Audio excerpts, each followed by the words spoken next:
আজকে স্বাধীনতার 54 বছর পরে এসে এখানে দাঁড়িয়ে একটি কথা আমাকে পীড়িত করে, আশা করি আমাকে ক্ষমা করবেন আপনারা।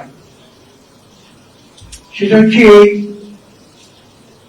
যে গণতন্ত্রের জন্য বাংলাদেশ সৃষ্টি হয়েছিল, আজকে অর্ধ শতাব্দী পার হয়ে এসে আজকে বাংলাদেশে কেন আমরা গণতন্ত্রকে খুলে ফেলছি? কেন এটা? এই গণতন্ত্রের জন্যই তো বাংলাদেশের লক্ষ লক্ষ মানুষ মুক্তিযুদ্ধে ঝাঁপিয়ে পড়ে জীবন দিয়েছে।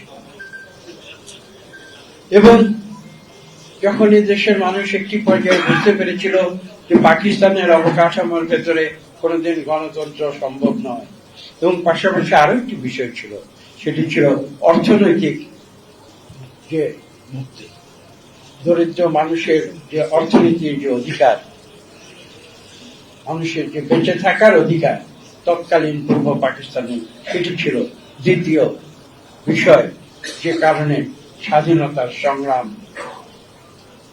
প্রথমে একটি আন্দোলন, পরবর্তীতে স্বাধীনতার যুদ্ধে, মুক্তিযুদ্ধে। তো এই যে দুটি উপযুক্ত, আমি যেটা স্পষ্ট ভাষায় উল্লেখ করেছি, একটি ছিল গণতন্ত্র, দ্বিতীয়টি ছিল এদেশের দরিদ্র মানুষের অর্থনীতি।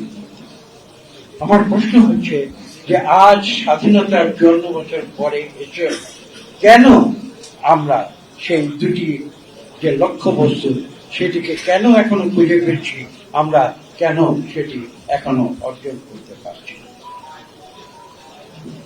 আমি বিশ্বাস করব এদেশে যারা নেতৃত্ব দিচ্ছেন, যারা নেতৃত্ব দিয়েছেন বিগত 54 বছর, এখনো যারা নেতৃত্ব দিচ্ছেন, যারা অতীতে দিয়েছেন, তাদেরকে জাতির কাছে জবাবদিহি করতে হবে কেন তারা ব্যর্থ হয়েছে।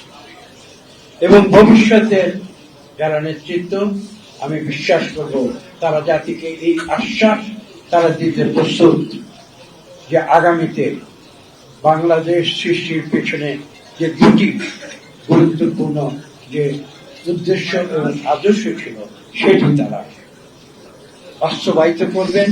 দেশের 18 কোটি মানুষ তারা জোর গলায় বলতে পারবেন যে আমরা এদেশে গণতন্ত্র ফিরিয়ে এনেছি, এবং তারা বলতে পারবেন যে এদেশের দরিদ্র মানুষের ভাগ্য উন্নয়নে আমরা যথাযথ কার্য পদ্ধতি অনুসরণ করছি। এই বক্তব্য দিয়ে আমি শুরু করছি, এই প্রশ্ন তুলে আমি শুরু করছি।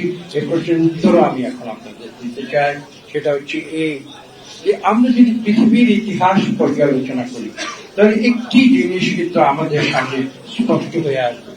এই যে মানুষের চিরন্তন যে একটি সংগ্রাম, অনেক সংগ্রাম আছে, আমি একটি শব্দ দিয়ে সেই সংগ্রামটিকে আমি চিহ্নিত করার চেষ্টা করব। সেটি হচ্ছে এই যে সৃষ্টির উষালগ্ন থেকে যে একটি সংগ্রাম আজকে হাজার হাজার বছর ধরে মানব সভ্যতাকে তারা বিবর্তিত করছে, একটি পর্যায়ে যারা নিয়ে যেতে চেষ্টা করছে মানুষ, সেই সংগ্রামটি ছিল মানুষের অধিকার প্রতিষ্ঠা।